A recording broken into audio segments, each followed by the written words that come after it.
The new advanced CleanStream filter from Electrolux. Once they're in, they stay in.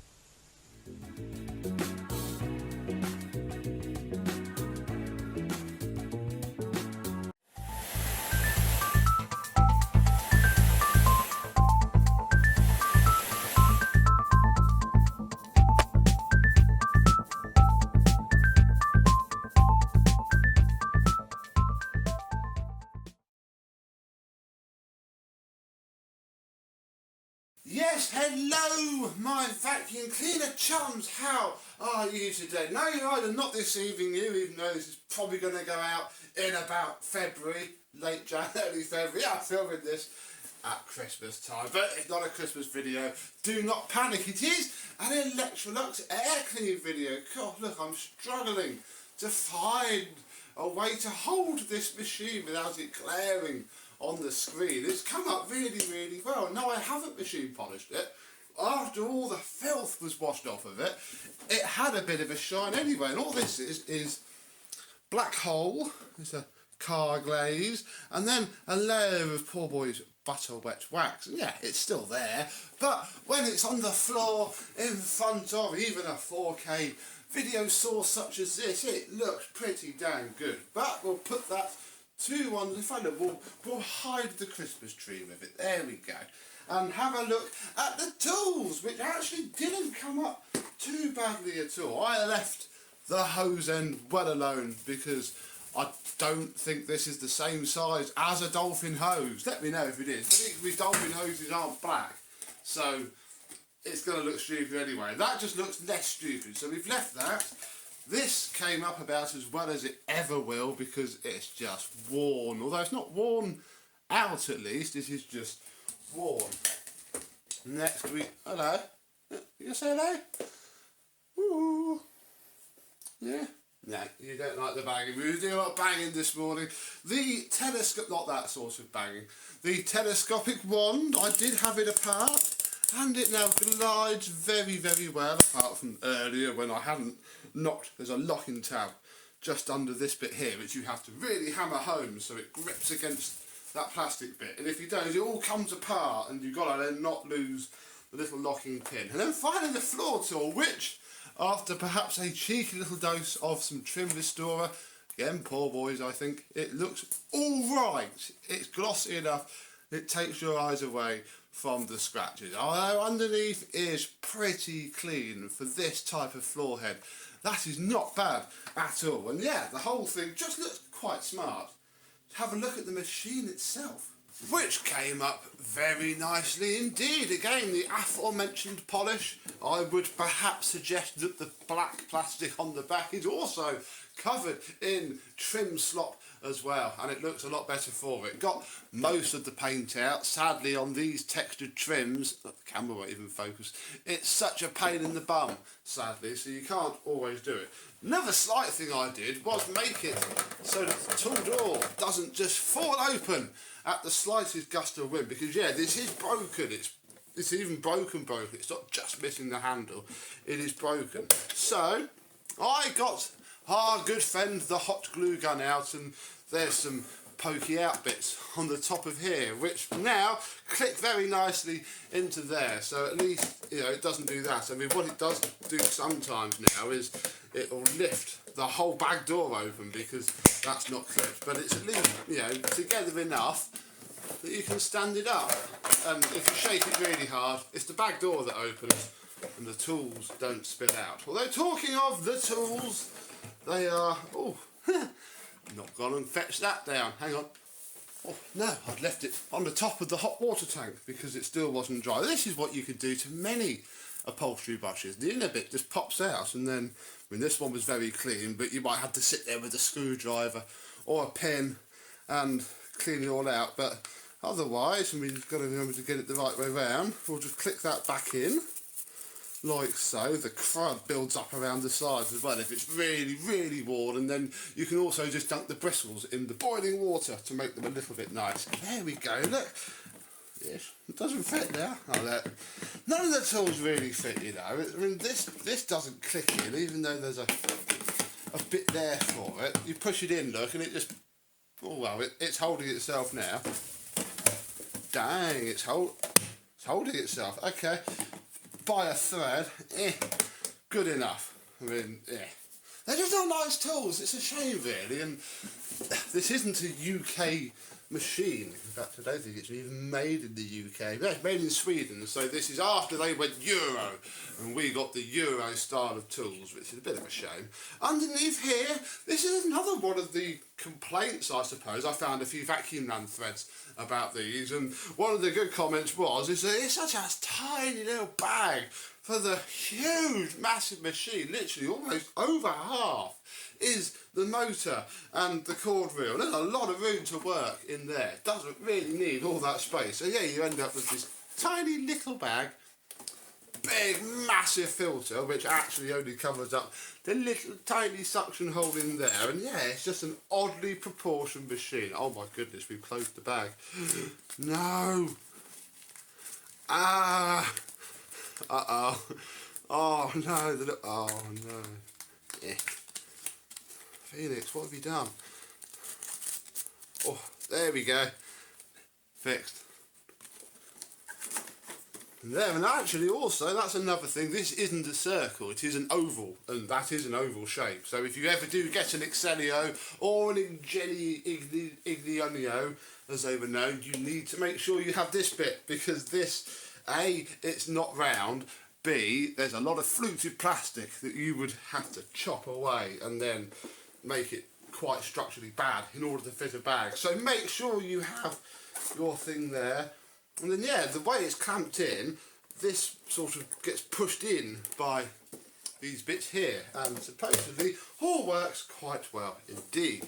Ye old Min Max is where everything's working pretty well really. I couldn't perk the cable up too much, and I didn't want to try because it's a dolphin cord reel, so it wouldn't be too hard to find one, but get off. I've not had a good run with cord reels lately, so I didn't want to take the mick and have it go pa-ding.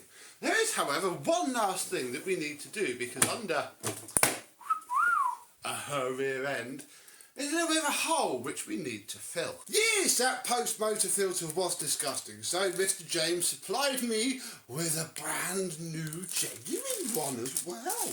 Very nice indeed. So we can open up its packaging.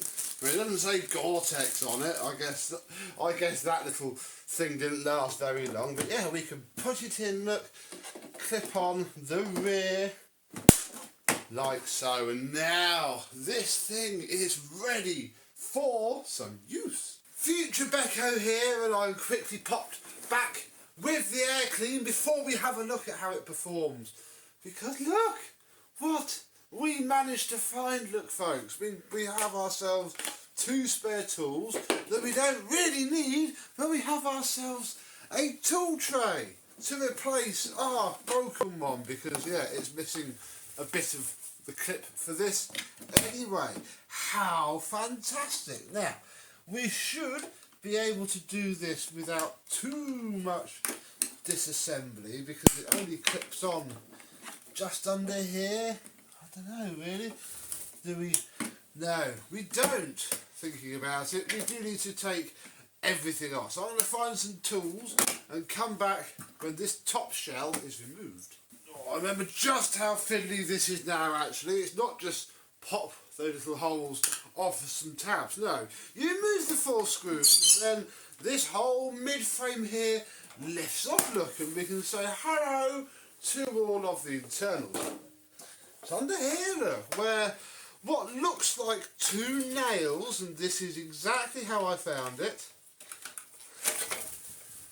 I can't imagine they are nails. I think they are just big pins. Let's be honest, that's all your average nail is. And then you take them out, or at least pull them through enough. Come on, don't bind up, whatever. To take this broken one out. Yeah, actually, we'll check the tool situation. Check if we're not throwing away better. Not throwing away. Sorry, we're not getting rid of, because we're not going to throw them away. But they won't stay with the machine.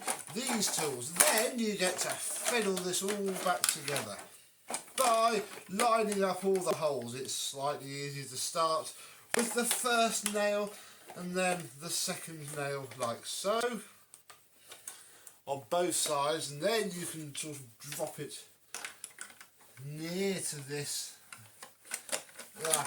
thing as you can. No, that's not it. And eventually you'll fiddle it back together. Then once your nails are back into place, look, you can see where on the higher end models there would have been some lights that shine through here. There's none on the PCB, and obviously this bit is the see-through part, but this just has your lowly slider. Or I wish I hadn't touched that actually. We'll put you up to there because we've got to try and push the fork for that over there. Shouldn't have touched that. Shouldn't have touched that. We might have to try it. We basically have to put this on there, and look, we'll move the slider, lift it up, and the slider has moved. So we will call that good enough. Do up all of the screws, and then with our casing back together, we can laugh at the fact that this tool door is only actually a friction fit anyway, and it doesn't fit. Something is warped. I mean, there's bits of hot glue falling off everywhere, but whatever mechanism was on there. I mean, it's not even as if there was anything there. These are identical. I think one's just a little bit more worn than the other. So, oh, blimey. But, of course, this bit now works. You can open up this bit very well. And when it's off the machine, this does clip on. So I think the whole housing is just warped and a little bit wobbly, which is a bit of a shame. Build quality coming back to bite them. But I did notice that the tools that came with the new part are at least brand new. So we will fit those. Oh, does this fit any better? It does a little bit, yes. Okay, so the tools fit better. And that sort of makes the whole thing fit a little bit better as well, but not especially. The rest of the video was filmed with this one fitted, and I think that's how it's going to stay. So, we did repair it, but at what cost? Anyway, let's use it. So with it plugged in, we'll do the hose first. We'll connect the phone. No, we'll just turn it on. It's on its lowest setting. Ever so quiet. Oh, you can just about lift the machine up on low.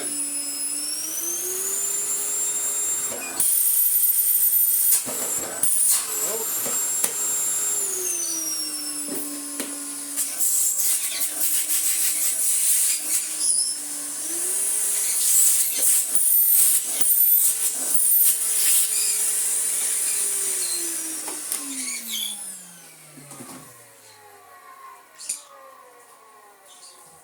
Motor is a little bit peaky on wind down, and sadly, despite its Euro spec tools, it still uses a Luton-ish spec motor. Yes, a very familiar shaped motor in this, although modern, but still with the fan riveted onto the main shaft. So I dripped a bit of oil into the bearing as best as I could, but I couldn't even take the top end apart because the fan case has to come off first to get to the bolt. So, little bit limited on that, although it sounds fine when it's in use. This thing, it has so much airflow. It's amazing.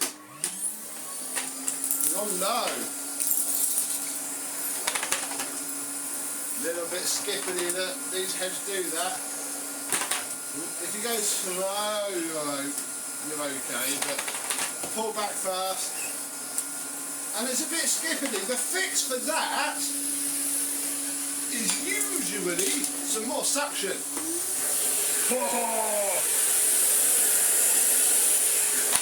Oh yeah. No real skipping there. Oh, wow.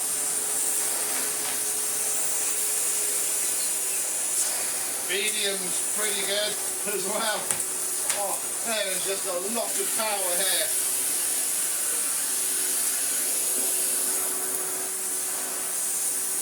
That 425 air watts of suction is proudly displayed there and showing itself well here.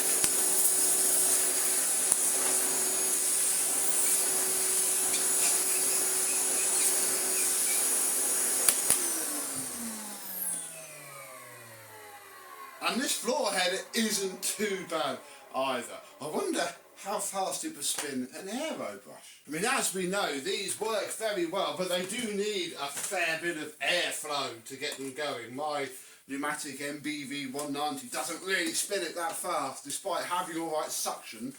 So it's not got the air watts. This should be quite good. This is that free one that we got that's all refurbished and lovely. We'll start off on minimum.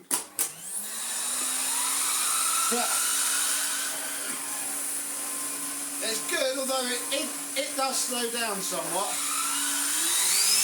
Oh! Wow! Oh, that's good. That is good.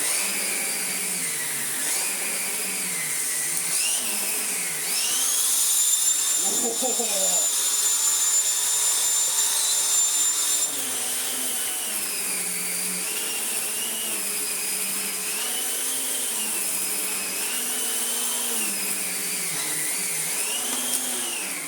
Oh yes, I mean, it's probably the best turbo head it's ever had on it, because I'd imagine you could buy turbo brushes with these back in the day, but they would have been absolutely terrible.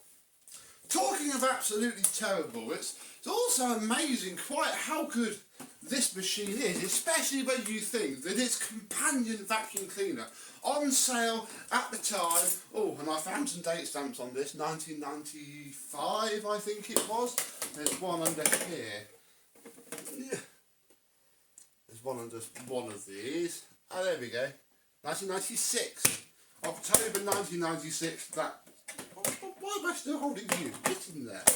October 1996, that Baghausen was made. I think I did find a similar one on the brush as well. So yeah, it's in the mid-90s, because this would have been sold before then really, under a different badge. You walked into shop, as they had back then, to buy vacuum cleaners. You'd have been faced with two choices from the Luton Lovelies. You'd have had either your Electrolux Excellio or your Electrolux Power System, 1500 watts. Yes, 100 watts of power different between the two, and crikey, it couldn't be more different.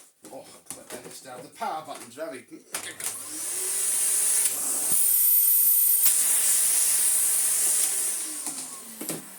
Whereas in the upright corner, and this was my biggest complaint when I dailied this for a month,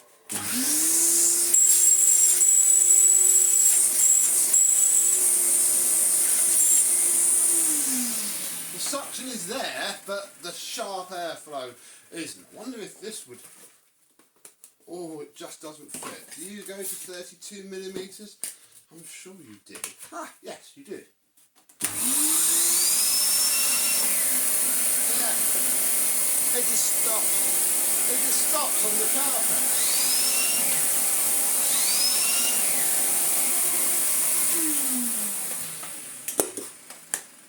I mean, when compared... What am I doing? When compared to...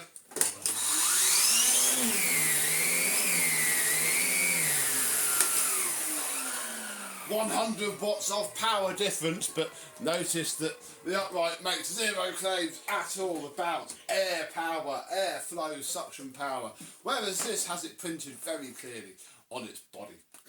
Which one would you go for? I have to say, having used this for a month, I very much wouldn't go for it. I'd imagine that for most desires, even this floor tool would have been better than that on general day-to-day carpet. Yeah, crikey Electrolux, you made such a fantastic cleaner.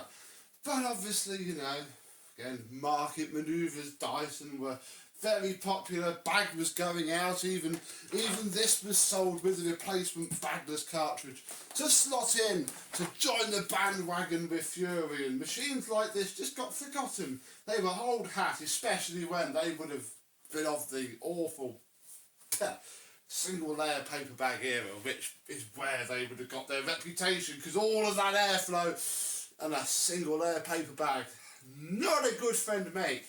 Whereas now we have HEPA technology, suddenly they could be reborn. If you see one of these at the car boot sale, crikey, I would give it a go. They're ever so simple to take apart and phenomenally good when they work. So, there we go. Have you ever had an Excellio or an Ingenious O, as they were known before they were, badged up as lots of things really? This one of these, Dolphin Mark III. There you go. You ever had an Electrolux Dolphin Mark III? Comment down below. But until next time, I, and possibly another random retro Electrolux, will see you soon. Bye bye.